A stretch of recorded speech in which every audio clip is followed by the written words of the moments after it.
اللہ کے رسول نے فرمایا کہ شادی کرنے سے پہلے دین دیکھو، اخلاق دیکھو اور پھر رشتہ کرو۔ اگر لڑکا اپنی پسند کا اظہار کرے تو اس کو نافرمانی نہ سمجھو، اور اگر لڑکی اپنی پسند کا اظہار کرے کہ میری شادی یہاں کرو تو اسے بے حیا نہ سمجھو۔ یاد رکھنا جو انسان عورت کی رضامندی کے بغیر زبردستی شادی کرتا ہے تو اللہ اس والدین پہ لعنت کرتا ہے، اور روز محشر اس انسان کو سخت عذاب کے ساتھ اٹھائے گا۔ اور جو انسان اپنے بچوں کی شادی ان کی رضامندی کے ساتھ کرتا ہے تو اللہ ان والدین کو قبول شدہ حج کا ثواب عطا کرتا ہے، اور روز محشر ان کو تمام بندوں کے نزدیک سرخرو رکھے گا۔ اللہ کے نزدیک افضل اعمال میں سے افضل عمل یہ ہے کہ انسان اپنے اولاد کی اچھی جگہ شادی کرے، اور اگر اولاد اپنی خواہش کا اظہار کرے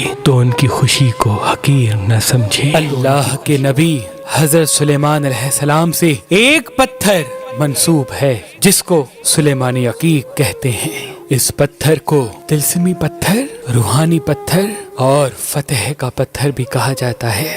سلیمانی عقیق نظر، جادو، تعویذ کا ایک بہترین توڑ ہے، اور سلیمانی عقیق کامیابی اور فتح کا نشان بھی۔ اگر آپ یہ سلیمانی عقیق لینا چاہتے ہیں تو مہربان اسٹونز کے نمبر پہ کال کریں، اور مزید معلومات کے لیے ہماری ویب سائٹ مہربانلی.com یا ہماری اپلیکیشن جو گوگل پلے اسٹور اور آئی فون ایپ اسٹور میں موجود ہے ان سے بھی معلومات حاصل کر سکتے ہیں۔